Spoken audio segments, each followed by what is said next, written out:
Very experienced, hardworking team. It's a traditional Bemidji State team. Going through their roster, 17 of their players are either 22 or 23 years old. I mean, it's an experienced, battle-tested team that's been well coached over a number of years. So, again, there's not going to be any surprises as far as the way they're going to play. It's going to be a tough weekend, and we know that. And I thought we've had a couple great days of practice.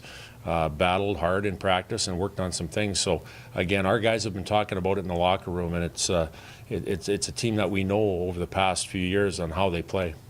How do you beat a team that likes to muck it up and keep it close and not really open it up? I mean, what do you do to counteract that? Well, I think we'll play within our structure and our system, and we're very similar in the fact that we compete very hard too. We play fast, and we have to make sure that we play the way that we want to do and not get thrown off our game.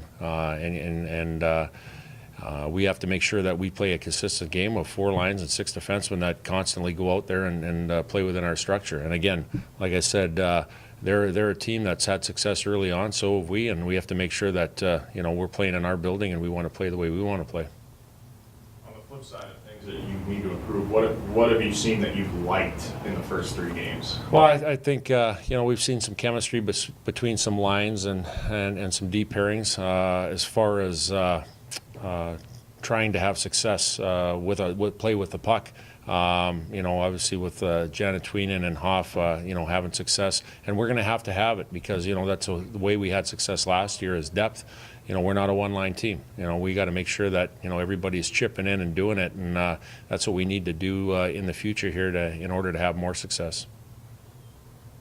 How do you solve Bitzer? He's only given up 2 goals in 4 games. Well, we're going to have to. They defend very well. They close in around them and they move pucks extremely well. We're going to have to make sure that when we get in the offensive zone that we play fast and we get pucks to the net. Anytime that you get lateral, you get pretty. That's the time where the puck's going the other way. And again, when a team that defends very well, you got to make sure that you make them defend, and that's by putting pucks at the net and trying to get bodies and traffic there. How much are you going to be, still tinkering with guys, pairings, lines? How much of that is still going on this early on? Well, you know what? Obviously, with Red Gardner being out of the lineup, the last couple of games, he's back in our lineup again, and again, that adds to maybe some new combinations going forward here. So again, I don't want to say we're done with it, but we're still open to looking and evaluating on a daily basis here. From what we've seen, we're happy with what we have, but we always know that we got to get better every day, and there's always can be some improvement in different areas. So we'll constantly monitor that early here, and if we find something that needs to be kept together, we will do that.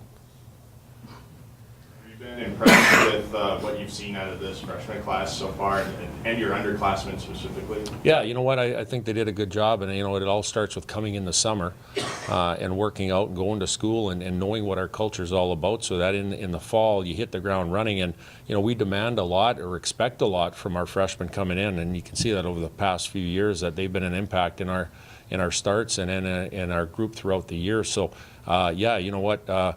Happy with what they have been doing, but again, like I said, there's still room for improvement as far as them and the rest of our group.